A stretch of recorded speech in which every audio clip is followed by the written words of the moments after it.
What's up, everybody? My name is Kevin Mdoka, hails all the way from Nelspruit. I am a dancer, choreographer, producer, curator, MC, whatever. Put it in there. Currently, actually, I'm also the only honors in choreography student at the University of Cape Town, which is something I'm very, very proud of. A little daunting, but we do what we must do. I think all my life, everyone's been dancing all their life. I think I started formally dancing when I was 15. Um, yeah, at the Lady Girl Arts Academy. Like, dance is very, very beautiful to watch. You know, when you can do it really well, it's mesmerizing. But I think I've fallen in love with a dance that is ugly. Outside of musical theater, like I like dance that really interrogates the body and like what the body is able to do with like its natural state of mind outside of flexibility and things like that. I think that like happened just because of my injury. Like I couldn't do the things that I could always do. So then to like get really good marks or to choreograph something, I need to like look at how the body can move outside of like classical parameters, if you will.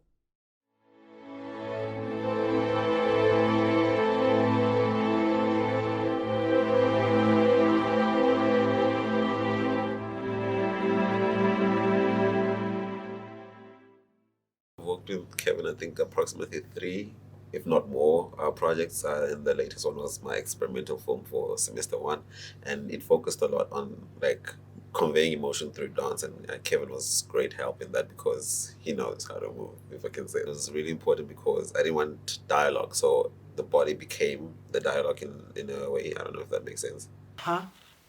Come up, and then hips are swaying. Hips are. Working with Kevin is an adventure. It's very unique because he has this weird way of getting people to do things even if they don't want to. There's a way to make them comfortable in the space by shouting but not shouting at them at the same time. I don't know, but it's quite the experience, quite the adventure. It allows each person to feel and be one with themselves and the body. I think I inspired myself, really. I could always say like my grandmother, like the people who raised me, whatever, whatever, whatever.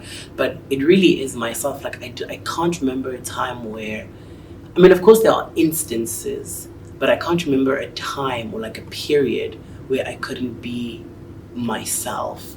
And because of that, I allowed, I don't, it was obviously it was subconscious at the time because I wasn't doing it intentionally, but I allowed myself to like be who I am, and I think that is what inspired me. And essentially, like art is performance of the everyday, and my everyday is what got me to where I am today. Obviously, there's like people to be credited along the way, but really, I think I'm the one that made those decisions because I wouldn't be where I am if I didn't make like those decisions. So, ah, um, when I started dancing, right, I didn't know what I was doing. Like I just come from a particular world, and I was introduced into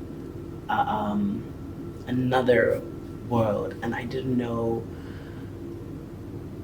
where I fit in it and how I wanted it to fit into my life. I don't know. I saw it and it was very, very beautiful. I wanted to be a part of it. I just didn't know how or where or how to access it. And then obviously I went to an art school, but like just it was very, very intense until I got to like the end of my grade 10 into grade 11 really. Like I was very, very miserable, even though I remember like, I would cry so much like during showcases, like I wasn't getting picked. I couldn't I don't know, I couldn't, I could dance, but I couldn't dance. You know, like there were kids who were like brilliant. And then I remember I aspired like to be them so much at rehearsals, even when I wasn't like in the shows. I would like do like my academics were going to be on point because my dance at the time was not great.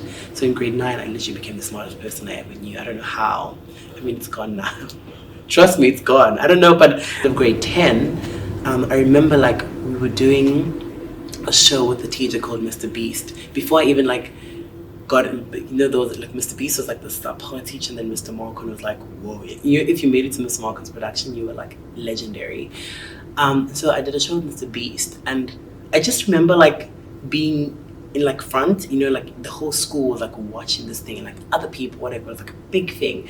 And then I can't remember what dance move it was, but it was like a flow into like those really like intense, like, you know, super whatever, I don't know what to call it. And then like the crowd just went, wow. Yeah. You know, I was like, I became the person I wanted to be in that school essentially.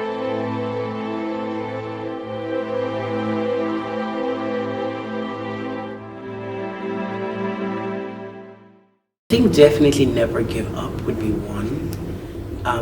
Don't do that. Like, if you really, really want it, don't give up, because when you really, really want it, it's going to show. It's going to show at your auditions. It's going to show in your practices and rehearsals. Sometimes, like you don't have to be the best. You know, like you're always going to feel threatened, but sometimes you don't have to be the best. Like you just need to really want it, and that translates. Definitely never give up, and trust yourself.